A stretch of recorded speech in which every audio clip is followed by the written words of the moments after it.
after 4 years of completely pooping on his family, now he would love to reconcile. I'd love reconciliation with my family. There's no point in continuing to fight anymore. Oh, reconciliation. If Harry did want to reconcile with his father, then perhaps he wouldn't be repeatedly attacking him on TV. He literally said in that BBC interview, I will never be able to take my wife and children to the UK. He's literally walking around the UK by himself in a neighborhood. For the time being, it's impossible for me to take my family back to the UK. That's a lie. You can take them back whenever you want. You can bring your own security. There are a million ways to do it. Don't announce it. Don't tell people you're coming. It is just PR hit after PR hit for these people. This is a delusional, treacherous, bitter little man who's completely lost touch with all reality. I see shows like The View and other idiots out there. She should have security. Why? He gets security. It's just not to the level he needs. He's also been ordering takeout to a friend's house. That just seems a little counterintuitive. It seems like that's a security risk that he would be avoiding. They annoy me so much. They have tried everything and they have failed. People have seen through their inauthenticity and the lies that they have spewed. When William becomes king, he's going to strip you of your titles and the world will cheer that. You're out of your mind. Like maybe if people didn't hate you so much, you wouldn't need the security. Prince Harry just sat down for a BBC interview that can only be described as a total train wreck,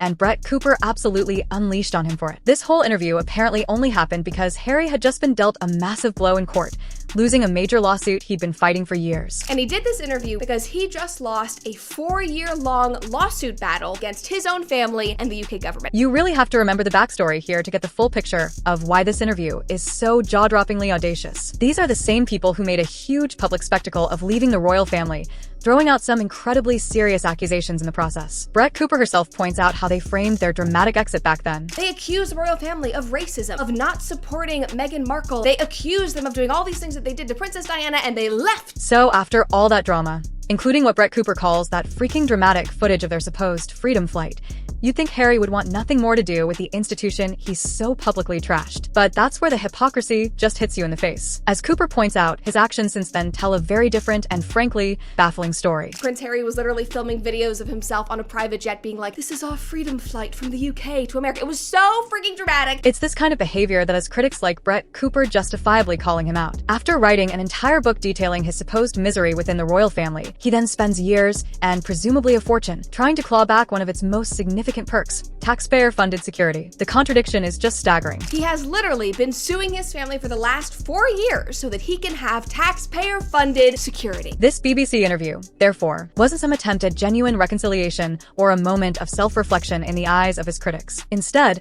it's seen as another PR move that spectacularly backfired, only serving to highlight his alleged cluelessness about why he lost the lawsuit and why his family might not be rushing to welcome him back with open arms. Cooper notes he seems genuinely shocked by the outcome. Harry is absolutely devastated by this and has no idea why they wouldn't have ruled in his favor. This BBC interview wasn't just a PR misstep for many.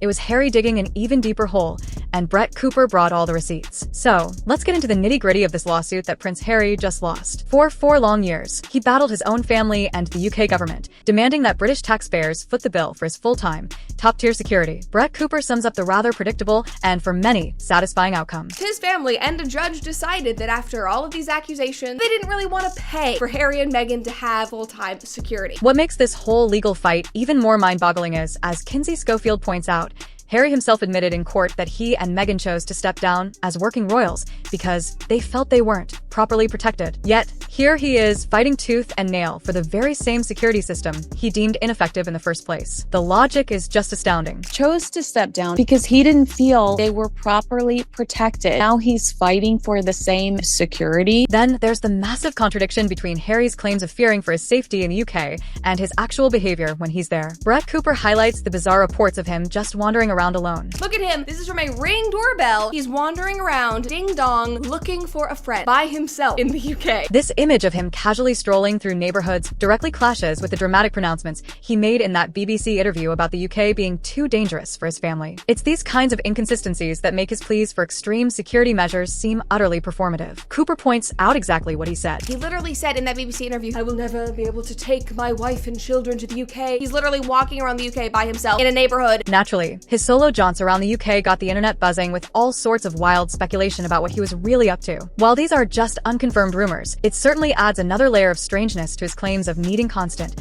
high-level protection when he's seen engaging in such casual activities. There are people online are speculating that maybe it was a special type of friend that he was meeting, maybe a drug dealer, maybe some kind of affair. Obviously, that is not confirmed. And it doesn't stop there. Apparently, he's also been ordering takeout to a friend's house under his own name. As Brett Cooper questions if you genuinely believed your life was under constant threat, would you really be so lax about your personal information and routines? It just doesn't add up. He's also been ordering takeout to a friend's house. That just seems a little counterintuitive. It seems like that's a security risk that he would be avoiding. Adding to the absurdity, other commentators have made it clear that security is available to Harry and Meghan in the UK, provided they follow standard procedures. Maureen Callahan lays it out very simply. All these two need to do is send a message to say, hey, we're going to be in the UK. Please provide security. Done. Meghan Kelly even points out that they've been offered the full security of Buckingham Palace, which Harry apparently refuses, despite it being largely empty. It seems the issue isn't the availability of security, but perhaps Harry's unwillingness to accept it on any terms but his own. Whenever you come here, you can stay in Buckingham Palace. Harry refuses to do it even though no one's in Buckingham Palace. Some media outlets and commentators still try to spin it like Harry is being denied essential protection,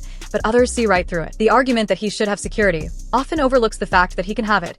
It's just not the specific, all-encompassing, taxpayer-funded kind he was demanding as a non-working royal. I see shows like The View and other idiots out there. She should have security. Why? He gets security. It's just not to the level he needs. So, when Harry claims it's impossible to bring his family to the UK safely, many critics are calling it an outright lie. There are numerous ways to ensure their safety if they genuinely wanted to visit, but it seems he'd rather perpetuate the drama than find a practical solution. That's a lie. You can take them back whenever you want. You can bring your own security. There are a million ways to do it. Don't announce it. Don't tell people you're coming. Just show up. Losing a lawsuit was bad enough, but Harry's sudden U-turn on wanting to reconcile with his family, that sent critics into overdrive. Just when you thought Prince Harry couldn't make things more awkward, his BBC interview featured a sudden, rather desperate-sounding plea for reconciliation with his family. Brett Cooper, of course, was quick to point out the incredibly cynical timing of this newfound desire for peace, coming only after he'd lost his big lawsuit and been, as she puts it, fully ostracized. After 4 years of completely pooping on his family, now that he's been fully ostracized, he would love to reconcile. It's this timing that has so many critics rolling their eyes. After years of public attacks and legal battles against them, his sudden change of heart feels less like a genuine olive branch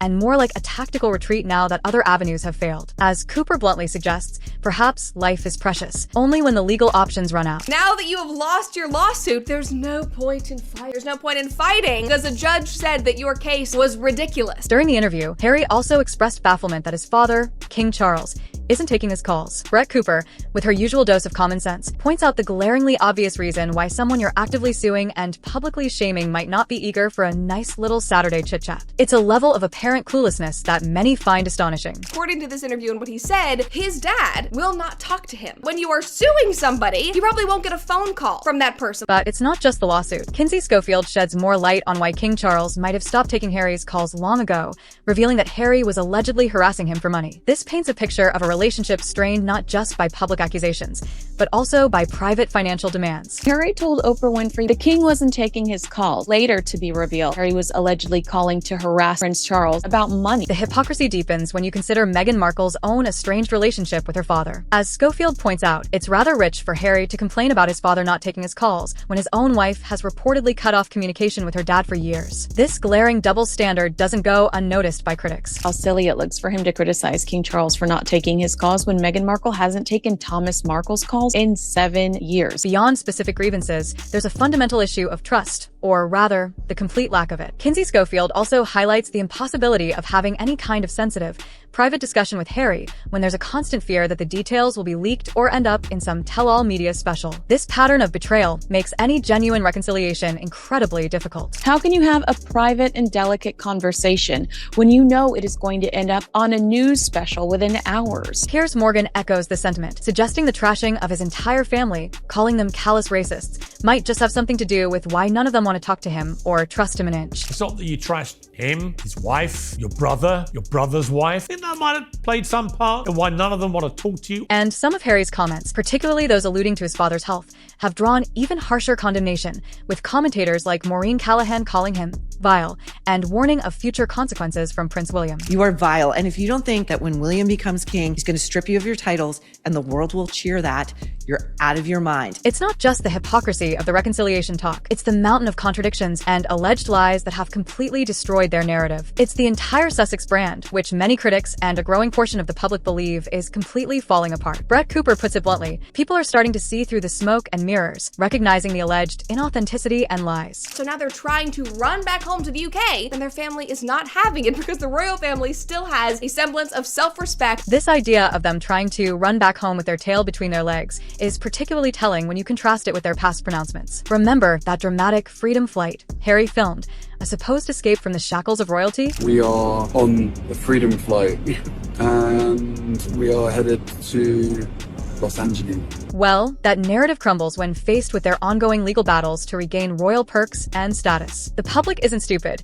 These glaring contradictions are becoming impossible to ignore. Kinsey Schofield describes the current situation as a complete Sussex brand nightmare, largely because Harry and Meghan can't even seem to keep their own stories straight. Their recent interviews often directly contradict each other, creating a confusing and unbelievable picture. This is a Sussex brand nightmare because Harry and Meghan's recent interviews completely cancel each other out. This public dissonance between their statements is incredibly damaging to whatever credibility they have left. One minute Harry is painting a picture of fear and longing for his family, and the next, Meghan is on a global stage proclaiming she's never been better. Harry says he's living a life of fear, while Meghan Markle tells the Time 100 Summit that she's never been happier. Beyond his straightforward lies and inconsistencies, critics accuse Prince Harry of stooping to a new low by allegedly exploiting his mother Princess Diana's tragic legacy. Brett Cooper argues that he repeatedly insinuates a similar danger to himself and Meghan, seemingly to justify their extraordinary security demands. There is no low that they will not stoop to, including insinuating that the same thing that happened to his mother might happen to him and his wife. This narrative, Cooper suggests, is a calculated emotional ploy. By constantly invoking the specter of what happened to Diana, they attempt to create a sense of urgent peril that necessitates round-the-clock, taxpayer-funded protection, no matter where they are or what their official status is. It's seen by many as a deeply manipulative tactic. They need this special royal status because somebody out there wants to do to Meghan Markle what they did to Princess Diana. This perceived exploitation ties into broader accusations of a deep-seated entitlement. Megyn Kelly suggests that Harry almost seems to want to be a victim,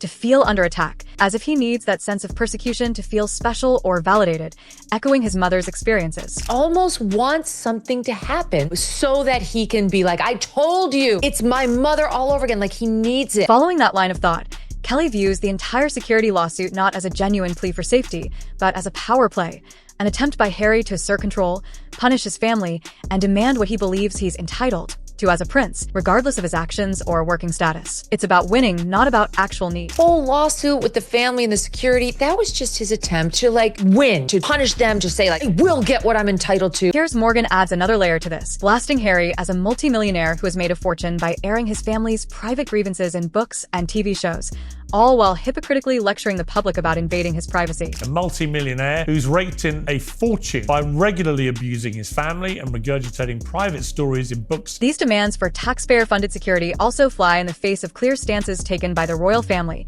particularly the late Queen Elizabeth. Megyn Kelly reminds everyone that the Queen made it plain, if you're not a working royal, you don't get the same publicly funded security detail. Queen Elizabeth said you cannot have security. We cannot look at the taxpayers and tell them they have to foot that bill since you're not doing any work for us. And to add insult to injury, Maureen Callahan points out a rather convenient omission in Harry's narrative of woe. The fact that King Charles actually did pay for his and Meghan's security for their first year in America, a detail Harry seems to forget when painting his father as unsupportive. Harry neglects to mention that his father paid for his and Meghan's security for the first year they went to America. With so much criticism and public disapproval, what's the path forward? Given the absolute car crash of Prince Harry's BBC interview and the ongoing public backlash, commentators like Brett Cooper aren't just criticizing, they're offering some brutally honest, if perhaps unwelcome, advice. Cooper suggests Harry has been focusing his energy entirely in the wrong direction. You should have spent less time trying to convince the media and a judge that you deserve security. You should have spent more time trying to convince your wife to shut up and be normal. It's a harsh take, but Cooper follows it up with a rather logical point. Perhaps if Harry and Meghan weren't so widely disliked due to their own actions and public statements, their perceived need for such extreme security measures might just diminish. It's a simple concept. Maybe less public negativity equals fewer perceived threats. Like maybe if people didn't hate you so much, you wouldn't need the security or think that you need the security. Like that's just a crazy idea on my part. There's a clear nostalgia among some for the Prince Harry of old, the one who was genuinely popular before all the drama. Brett Cooper herself recalls this. wistfully suggesting a return to that more beloved public persona, implying it's still possible if he changes his current approach. We all used to love Prince Harry. When he was an eligible bachelor, he was so cute and handsome and twinkly and sparkly. Let's go back to this. Her core advice for any chance of salvaging their reputation and relationships: a complete and total media silence. Cooper suggests a 2-year break from all public pronouncements. No interviews, no podcasts, no Netflix shows. To actually focus on mending bridges privately, away from the press and the performative cycle they seem trapped in. Actually focus on reconciliation outside of the press, stop the interviews. Maybe then your father would finally answer one of your phone calls. This sentiment is echoed by other critics. One sharp take highlighted the sheer hypocrisy of publicly blaming your family while supposedly trying to reconcile with them. It just doesn't work that way. If you are trying to reconcile with your family, you don't go on TV and blame them again. Kinsey Schofield adds another crucial layer. Reconciliation needs to be earned through genuine effort and changed behavior, not demanded as an entitlement. Perhaps if he tried to earn rather than demand a reconciliation, things might go a little better for him. And Piers Morgan drives home the point that repeatedly attacking his father on television is hardly conducive to reopening lines of communication or rebuilding trust. Obviously, if Harry did want to reconcile with his father, then perhaps he wouldn't be repeatedly attacking him on TV. Finally, some of the blame for the ongoing drama, especially regarding security concerns, is also laid at Meghan's feet. Other online commentators question the wisdom of constantly posting pictures of their children online if they are genuinely so worried about their safety, suggesting it's more about brand building. Why do you keep posting pictures of your kids? Stop putting them online if you worry about their safety. The advice is harsh, but perhaps necessary. But what's the final verdict on Prince Harry after this disastrous BBC interview and the complete implosion of his credibility? According to Brett Cooper, it's a pretty damning one. She lays out plainly that, in her view, Harry and Meghan have essentially lost on all fronts. They've tried everything. Their projects have failed, and the public has seen right through their alleged inauthenticity. They have tried everything and they have failed. People have seen through their inauthenticity and the lies that they have spewed about the royal family. A huge part of this public disillusionment, as Cooper emphasizes, is Harry's glaring lack of consistency. His words, his legal claims, and his actual behavior in real life just don't match up, making it impossible for anyone to take him seriously or trust what he says. This fundamental disconnect is at the heart of why his narratives keep collapsing. Have some consistency, because what you are saying online, what you are alleging in lawsuits, does not match what you're actually doing in your real life. This isn't just a series of PR blunders. It's what many are calling the Sussex brand nightmare. The damage to their image is immense, with commentators like Piers Morgan delivering absolutely brutal assessments of Harry's character and his complete detachment from reality. This is a delusional, treacherous, bitter little man who's completely lost touch with all reality. Given everything, the alleged lies, the failed lawsuits, the relentless public mockery, and the harsh judgments from critics, it really makes you wonder, is there any way back for Harry and Meghan from this point? Or is this truly the end of the road for their credibility and public image? What do you think? Let us know your thoughts below.